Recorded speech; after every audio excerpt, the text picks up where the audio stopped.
Welcome everyone. Thanks for joining in. I know a lot of you guys are in general very busy, so I really appreciate investing some of your limited time in us and having a look here.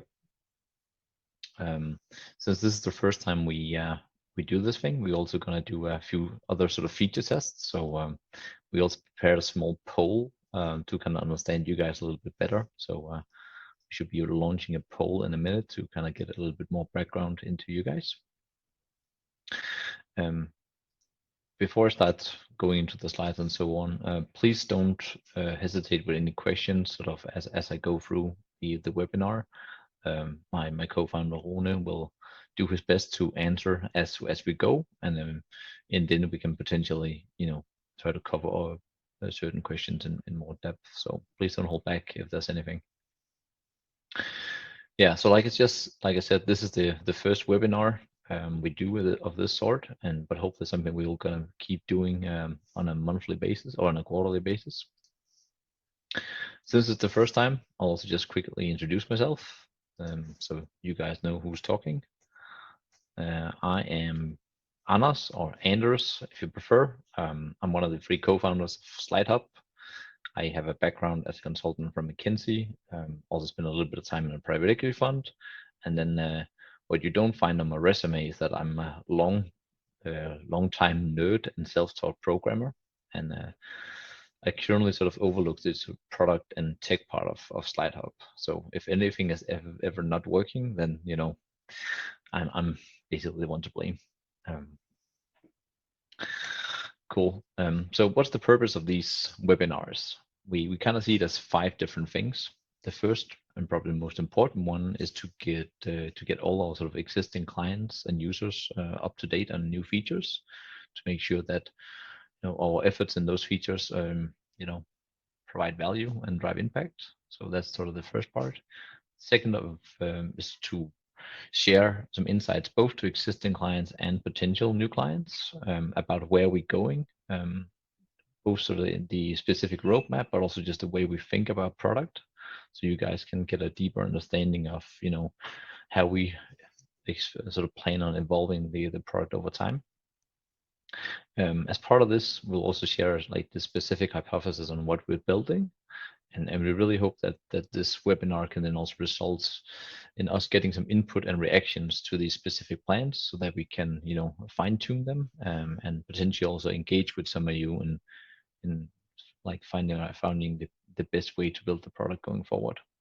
And last but not least, we also use this webinar as a way of running our company. So we basically have these. We use OKRs, and we use these webinars as sort of the final part of our product-related OKRs, where we present everything that has been done. So that's sort of our internal purpose as well. All right. This is basically what I'll go through today. So we've basically done with number 1 now, and then I'll continue with what's new here in Q1. I will talk a little bit about our general sort of product philosophy or product approach. Then present some of the specific things that we plan for Q2, and then I'll sort of open the floor for questions in case anybody have any.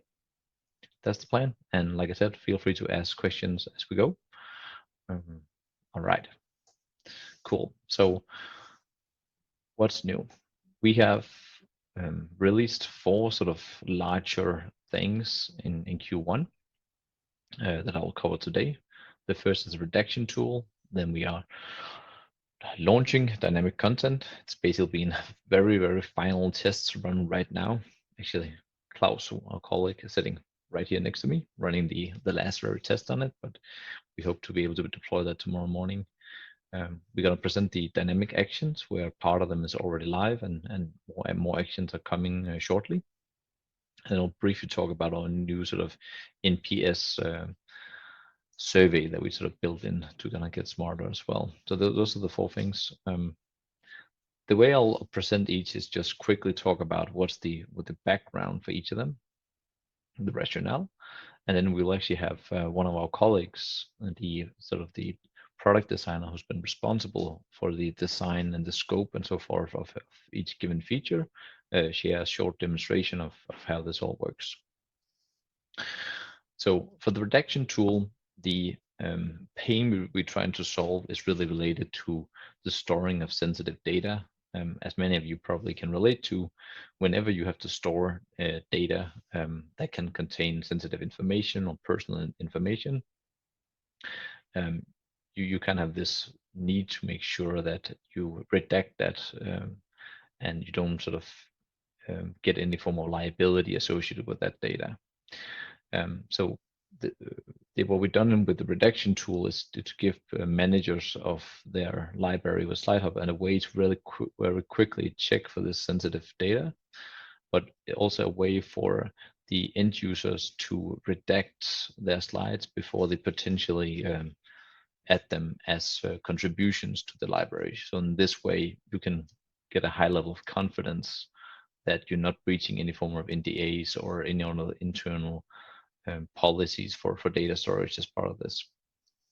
All right, so enough about the background. Let's have a look at the feature. So I'll play a video here. All right. Hey, my name is Song, and I am one of the product designer at SlideHub. So now I would like to talk about SlideHub's redaction tool.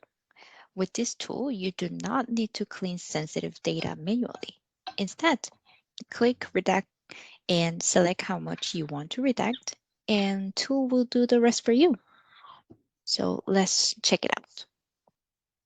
So let's say I have this file that I want to clean up the sensitive data. So I can simply share with my colleagues or upload to the slide library. Then you can see this Caesar symbol with the text called Redact Active Presentation. Let's click the drop down. The tool carries the two main settings. First, replace all the data with X. Second, you can select the data you want to redact. So let's say I want to redact this file, so leave no data at all. Then I simply click the first button and click Start.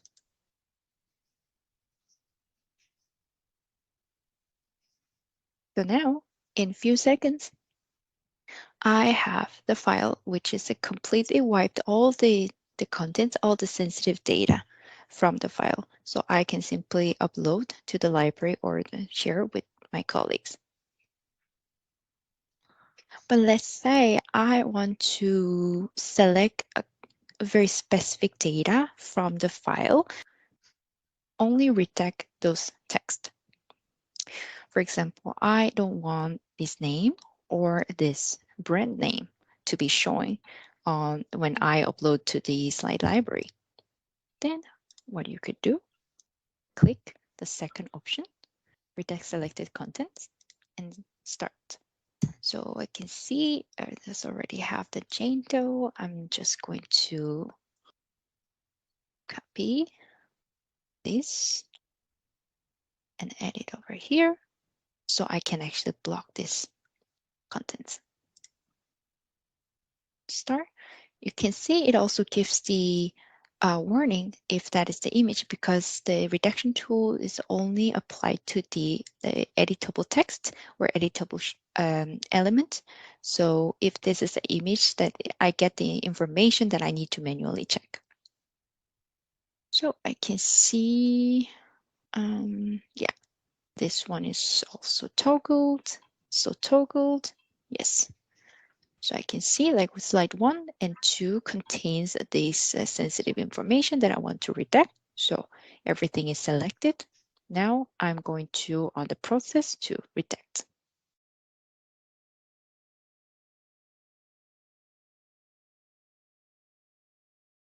Yes, I can see this. The content that I have put as a blocked now has been wiped up from the file. So now I can actually upload, and I don't have to worry about if my file that I have shared contains the sensitive data or not. So with SlideHub's redaction tool, it will be very easy to keep your brand library free from the sensitive data. Thank you for listening. Right, that was the first feature. To add a little bit of flavor to the video, so the way this works is that the information is scanned and it's checked for anything that looks like potential personal data. And the way it does that is that it uses a integration with Google, something called um, Data Loss Preventions API, and that is basically built to kind of identify these different elements. So one of the differences between the two functionalities is that the XX one just wipes out everything, whether the sensitive, whether the selected data one do a pre-scan first to find potential things that might be sensitive, and then you can kind of combine your own list of words with the things that looks like sensitive data. So that's like kind of way to make sure you don't miss any data that's likely to be sensitive, and it's very sort of GDPR focused. Yeah, so it has I think it has a list of 110 different data types, everything from personal IDs to passport numbers to names and organization names and so forth that it checks against. There will be some less common names, for example, that it might not be able to 100% automatically identify. So that's why you have the ability to add particular words on the list as you saw in the video. Cool. Moving on to the next one. All right, so the next feature is dynamic content. And this is the feature that's not fully live, but hopefully will be live tomorrow. The background for why we build dynamic content is, first of all, something we have heard a demand from a lot of you guys and other existing clients. And the problem that we're trying to solve is I think, quite common scenario where you have a certain set of presentations that have been used over and over again, typically sort of starting points for proposals or project kickoff documents or certain reports and so forth, where a lot of the slides can be reused, but they need to be customized to the given situation, right? So it could be, in the case of customizing, the client's name, the date, the year, or whatever, any kind of small change. I don't know about you guys, but at least I have seen quite a lot of presentation where someone forget to do these replacements, and unfortunately end up with the wrong client name or other sort of embarrassing things in the proposal or whatever you might have. So this is a way to kind of make sure that those customizations are not skipped when you do these manual updates. Furthermore, by increasing the incentive for the users of these documents to use this tool to avoid the effort of manually replacing, we basically ensures that users use the latest versions of the slides as well, right? Because they will have to go into the library and fetch the document as way of using this functionality. But yeah, enough talk. Let's have a look at the actual thing. Hi, this is Ada from SlideHub, and today I'm here to introduce the new dynamic content feature. So let's dive right in. Let's say that tomorrow I'll be having a very important meeting, so I need to make sure my presentation is spotless and mistake-free. So if I open my SlideHub library,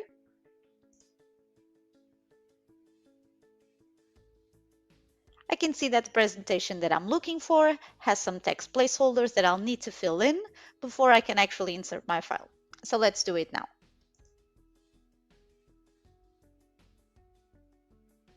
First, I can see all the placeholders in the file, and I can also zoom in on the slides pictures to see exactly where they might be. So for example, let's check the date placeholder. Where might this be? It's in here. We can also see that we have two placeholders that will show up in multiple slides. So you can write your content in here and it will reflect in all the slides to make the process quicker. For example,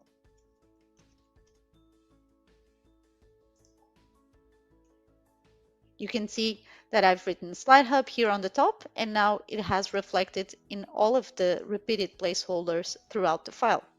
But if I choose to change any of this on the bottom from a different slide, it won't affect the main placeholder. But that's not what we want to do now, so let's just keep it. So now all I have to do is fill in the rest of my placeholders.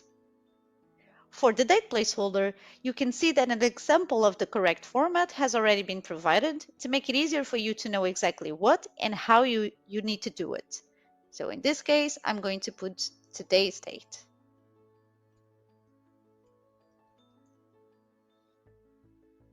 Okay. I can also see that this presentation was probably created in 2022, so the year is clearly outdated. As you can see, some placeholders will already have some default text that you can just skip it as is to replace the current content you have in your file. 2023 is exactly what I need, so I'll just keep that for now. And for our last placeholder, I know our inspiration library has grown, so I'll also change the current slide number to reflect that.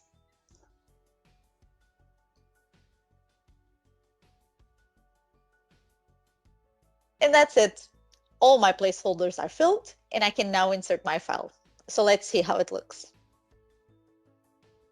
So now we can see all the content we've just added when we replace the placeholders. So for example, for slide 1, we can see we have SlideHub here, and then we also have the correct date format that we added. On slide 2, it's the same, so we have SlideHub. On slide 4, we also have SlideHub that we've just added. For slide 7, we have the new number of inspiration slides that we've just added. And finally, for slide 17, we can see that 2022 was updated with 2023. And that's all from me today. Thank you so much for watching, and see you on the platform. Right, so that was the second feature, the dynamic content. Like I said, this is something that we plan to release tomorrow, just doing the last tests. And we are sort of, this is one of the features that it takes a little bit of effort to make the magic come alive in the presentations. So if any of you would like to get a more sort of detailed tour of this, or would like to spend some time with one of our implementation leads to dive in deeper, or potentially have a session with Sarah actually and discuss more, we would be more than happy to facilitate such a session. And I see Rune have just provided a link for you to just book such a time directly in his calendar. All right, for the next feature, we have dynamic actions. And the idea here is really to help people to be more productive in PowerPoint without adding another 50 buttons to the interface. In general, we believe that PowerPoint is a super powerful tool, but we also know it can be quite overwhelming with the many buttons you have across all the different ribbons and so forth. But we wanted to introduce some functionality that still help increase productivity, but that only shows up when they're really relevant for the user. So, and this is something that we plan on exploring further in addition to the things you're about to see here. But let's have a look.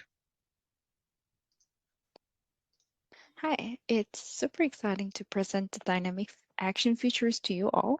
I believe the fastest way to show the power is to create a slide using the features. So let's get into it. We'll now open the PowerPoint to create a new slide. As you can see here, the system knows that I'm on the empty stage in the PowerPoint. So the system wants to help me to find or open the templates that the company or the team has been stored in the library. Either I can open the company default template by clicking this button, or I can click the drop down to find a more relevant template for me. Right now, I will just click and open to start my presentation. Okay, as you can see here, I have quickly drafted this slide. So let's quickly check the draft. I think the icon replacement should comes before the image replacement, because I think icon will be used more often than the image. So I'm just gonna swap these two elements. And now I think this icon replacement and image replacement should come before these two. So I'm also going to swap these two elements. So now I'm satisfied with the order, but I think I need to change image replacement icon because it's pretty complicated compared to the other simpler style icon. So let me just go click replace icon, image. Okay, I will replace with this icon.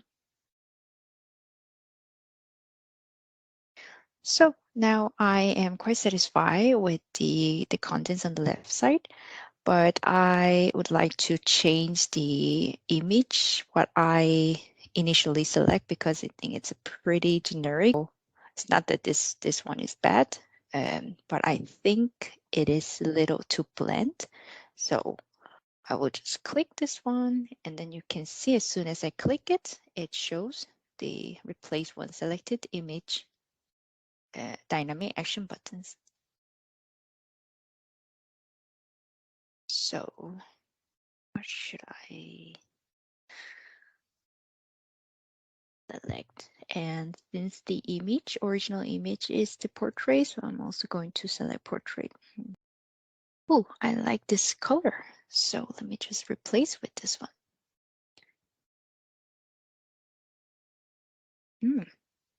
I'm pretty satisfied with this, and I just need to change the color. Okay, so now voila, we edited the slide by clicking just a few buttons than using a lot of mouse clicks.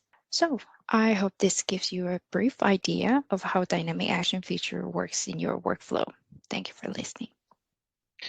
Right. So as you probably noticed, the whole idea here was that the actions only appeared when someone was clicking on elements that would allow the action to be relevant. Right. So if you only click one shape, you were not able to select. You're not able to swap them. And the same thing if you click free shape, that also made no sense. But when you had two, swapping makes sense, and so forth. So we really want to try to make these actions to kind of reflect where you are as a user. Right. Let's move on. Cool. The last thing we added is a built-in NPS score, as some of you might have seen. The reason for building this is that we are in general very, very focused on the success of our clients, and getting more first-hand impressions on like how well we're doing is super essential. And we really hope that, you know, as we release more stuff and invest into the product, we can also see that this NPS score sort of improve over time. So it's also a way for us in the product team to kind of measure our success, and in some cases also to trigger up outreach to people that, you know, might benefit from further onboarding and so forth in case something haven't been well presented. So far we've been doing quite well, quite happy with the results. We got a quite decent NPS score of 59. So it's not quite Tesla levels, but we're still quite happy about it. We hope, of course, that it can improve over time. But what I think what's also really important is that this has led to two sort of very detailed discussions with some of our clients to kind of understand how we can become better, and it has actually led to some very specific improvements that we're going to be rolling out in the next quarter. So in case in general you have any form of feedbacks or comments or anything, you're more than welcome to write us at any time at success@slidehub.io. You can also book a meeting with us directly. We love feedback, both good and bad, and so anything you want to share is of really high value to us.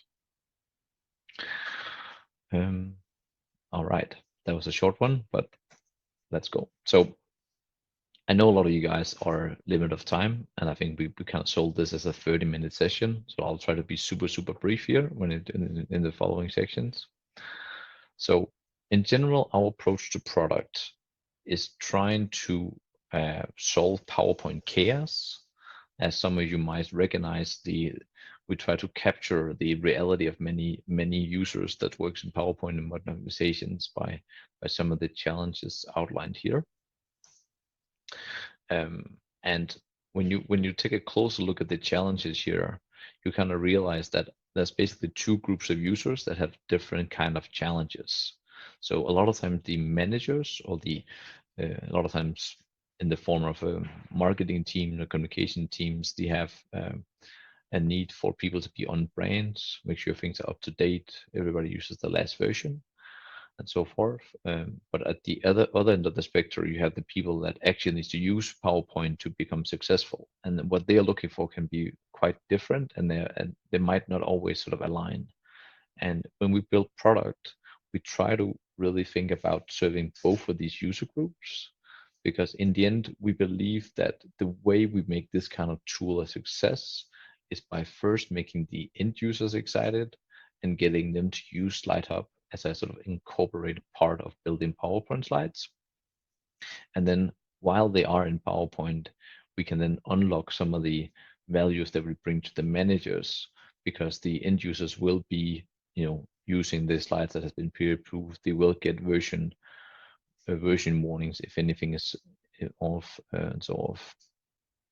And that's kind of how we think about it. So it's really about driving impact, starting with the end users and thereby unlocking value for the managers. So that's the very brief version. In terms of our plans for Q2, we have sort of 4 things currently on the roadmap. And since time is a bit limited here, I'm more than happy to go into more depth on any of these things. Our sort of designers that you have already met, or got some designs ready, but they will love more input. So if you have any input on any of these features, please don't hesitate to reach out, and we'd be happy to engage further.